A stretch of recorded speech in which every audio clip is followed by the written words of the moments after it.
Almaz Ayana is standing in her way. And down the bottom of that list, Colette Burka, she got a silver last year in Beijing and was second in their highly competitive trials. ከዘመናችን የረጅም ርቀት ንግስቶች መካከል አንዷ መሆኗን በርካቶች ይስማሙበታል።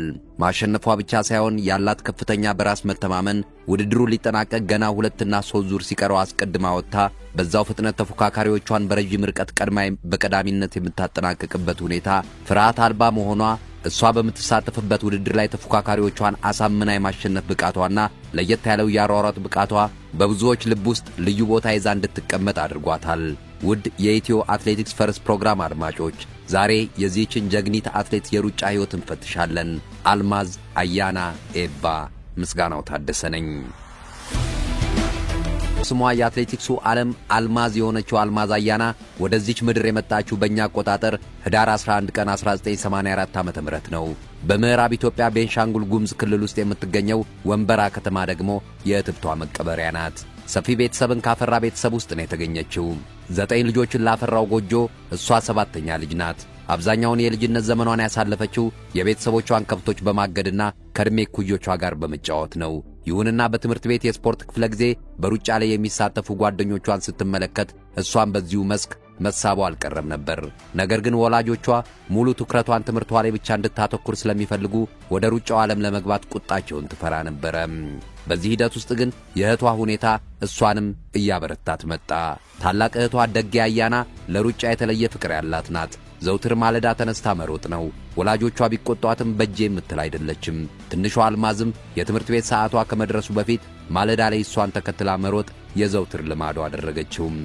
በጠዋት የትሄደች ነው ለሚለው የወላጆቿ ጥያቄ ደጌ ጫካ ውስጥ ብቻዋን ስትሮጥ ችግር እንዳይገጥማት አጠገቧ ልሁን ብዬ ነው የሚለው የዘውትር ምላሿ ነው። ያን ጊዜ ገና የ13 ወይም የ14 ዓመት ታዳጊ ብትሆን ነው። በዚህ አይነት መንገድ አልማዝና ሩጫ ተዋወቁ። ብዙ የተጠበቀችው ታላቅ እህቷ ደጌ ቀርታ ትንሿ አልማዝ በዓለም አደባባይ ለመንገስ በቃች። ከዛም አልፋ የዓለማችን ኮከብ አትሌት ተብላ ታላቅ የክብር አክሊልን ለመጎናጸፍ የበቃች ሆናለች። አልማዝ አያና ዛሬ በዓለም ዙሪያ በረጅም ርቀት ውድድሮች ከመንገሷ በፊት የ3000 ሜትር የመሰናክል ሯጭ ነበረች። ይህም አሁን በምትወዳደርባቸው ውድድሮች እግሮቿን በረጃጅሙ እንድታስፈነጥራቸው አስተዋጽኦ እንዳበረከተላት ይገመታል። ነገር ግን መሰናክሉ ላይ ብዙም ሳትቆይ ፊቷን ወደ ትራክ ውድድሮች አዞረች። በዚህም በአጭር ጊዜ ውስጥ ስኬታማ ለመሆን በቅታለች። በ2016 የሪዮ ኦሎምፒክ በ10000 የወርቅ በ5000 ደግሞ የነሐስ ሜዳሊያዎችን ባንገቷ ጥልቃለች።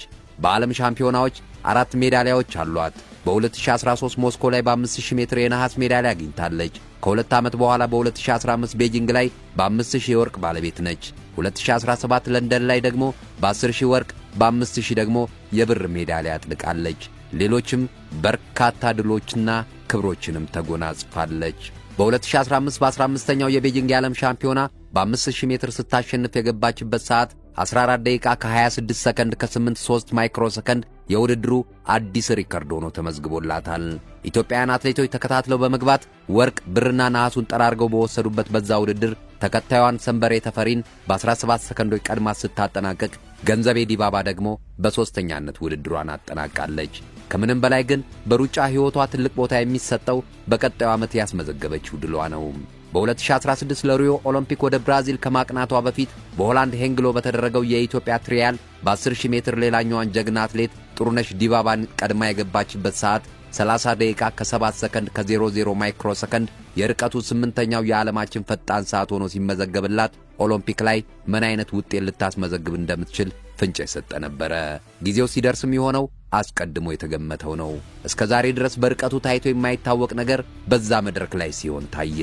25 ዙር በሚፈጀው የ10000 ሜትር ውድድር ላይ አልማዝ አያና ገና የውድድሩ ግማሽ እንደተካሄደ 12 ዙሮች ሲቀሩት ብቻዋን ተነጥላ ወደፊት መገስገስ ያዘች። ሁኔታዋ ሁሉንም ያስደነገጠ ነበር። በዚህ አይነት መንገድ ምን ያህል ርቀት ትዘልቃለች ሲሉ ስጋት የገባቸውም ብዙዎች ነበሩ። እሷ ግን ክንደ ብርቱ ናትና ወደፊት መገስገሷን ቀጠለች። እየደከመች ሄዳ በኋላ ላይ ተፎካካሪዎቿ ደርሰውባት አልፈዋት ሊሄዱ ይችላሉ ቢባልም እሷ ግን ዙሩ በጨመረ ቁጥር እሷም ኃይሏን እየጨመረች ጭራሽ ከተፎካካሪዎቿ ጋር ያላትን ልዩነት እያሰፋች መጓዟን ቀጠለች። ከግማሽ በላይ የሚሆኑትን አትሌቶችም ደራረበቻቸው። በሪዮ ዲ ጄኔሮ ስቴዲየም የታደመው ተመልካች ያየውን ማመን አቅቶት በየራሱ ቋንቋ በፉጨትና በጭብጨባ አድናቆቱን ይገልጽላት ጀመር። አልማዝ ፍጥነቷን እየጨመረች ሄዳ በቀዳሚነት አጠናቀቀች። ከማሸነፏ ባለፈ አስገራሚ የሆነው ነገር የገባችበት ሰዓት 29 ደቂቃ ከ17 ሰከንድ ከ45 ማይክሮ ሰከንድ አዲስ የዓለም ሪከርድ ሆኖ ተመዘገበ። እርግጥ ነው እሷን ለመሰለ ጀግና አትሌት ሪከርድ መስበር ብዙም ላይ ደንቅ ይችል ይሆናል። ከዚህ ባለፈም ግን የሚያስገርመው ነገር ይህ የዓለም ሪከርድ በቻይናዊቷ ዋንግ ጁንጂያ በ1991 የተያዘ ሲሆን አልማዝ አያና እስክትመጣ ድረስ ለ25 ዓመታት አንድም አትሌት ሊደፍረው አልቻለም ነበር። ከሷ በፊት ይህንን ሪከርድ ለመስበር ጥረት ያደረጉ በርካታ ስመጥር አትሌቶች መስበር ቀርቶ ከ22 ሰከንድ በላይ መጠጋት እንኳን አልቻሉም ነበር። አልማዝ ግን ከዚህም አልፋ ከሁለት አስርት ዓመታት በላይ የሚደፍረው የታጣውን የዓለም ሪከርድ በ14 ሰከንዶች አሻሻለችው።